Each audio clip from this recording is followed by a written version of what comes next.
Flash Report. Mga nagbabagang balita, magkakaroon ng malawakang burnout ngayong araw ng Sabado, 1:00 hanggang 6:00 ng gabi. I-charge na po ninyo ang dapat i-charge. Ay nako, burnout na naman. Ang init na naman nito buong maghapon.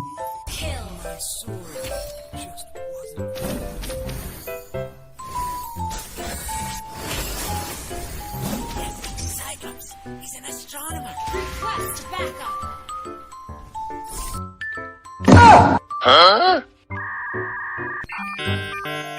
Hala, akala ko ba launa pa yung brownout? Bad trip naman tong brownout oh. Paano na yung rank ko? Hay naku, Toto. Makareklamo, akala mo naman ikamamatay mo na. For me, it's okay lang naman mag-brownout, no? Para we can try different activities naman. We always play with our cell phones kasi eh. I think we should try physical activities for a change. Oh, ayan oh. Wala ng TV, wala ng cellphone. Alam nyo ibig sabihin?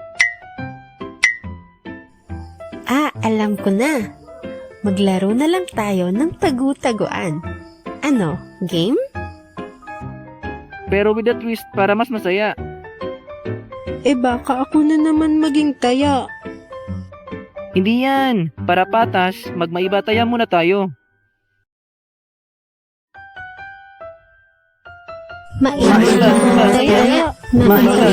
Taya. Sabi na eh, magnet ka ng taya. Bakit ako na lang palagi? So itong tumpok ng tsinelas yung magiging base natin ha. Kailangan itong bantayan ni Boyet para hindi masipa ng mga nagtatago habang hinahanap niya rin tayo.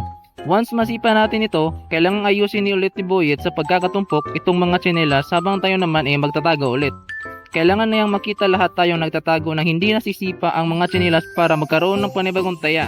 Ang unang makikita ay siya yung magiging panibagong taya. Maliwanag ba sa inyo yung mechanics ng laro natin? Oo naman. O sige na, magsipagtago na kayo. Tago-taguan, maliwanag ang buwan. Wala sa likod, wala sa harap. Pagbilang kung 10, nakatago na kayo. 1, 2, 3, 4, 5, 6,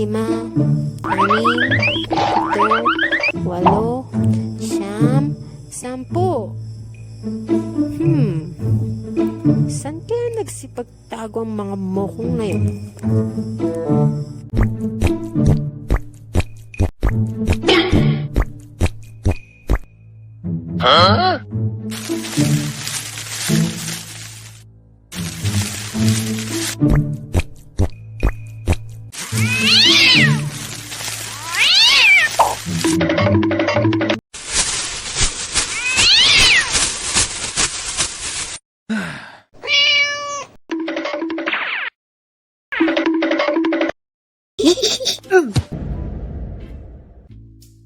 Uto-uto ka talaga, Boyet.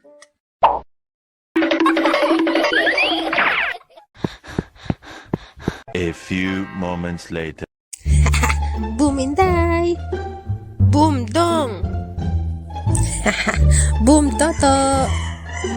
Okay, si Nene na lang pala yung hahanapin ko. Isave mo kami, Nene. Ikaw na lang yung pag-asa namin. Oo nga, Nene. Huwag ka magpapahuli kay Boyet.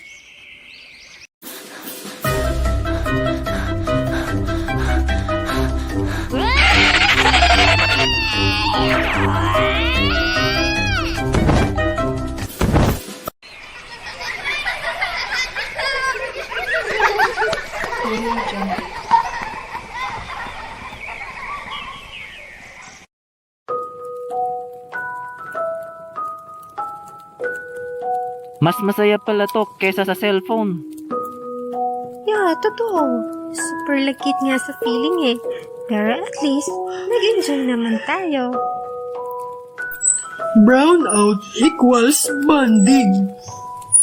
Uy, pero next time, si Toto naman yung taya ha.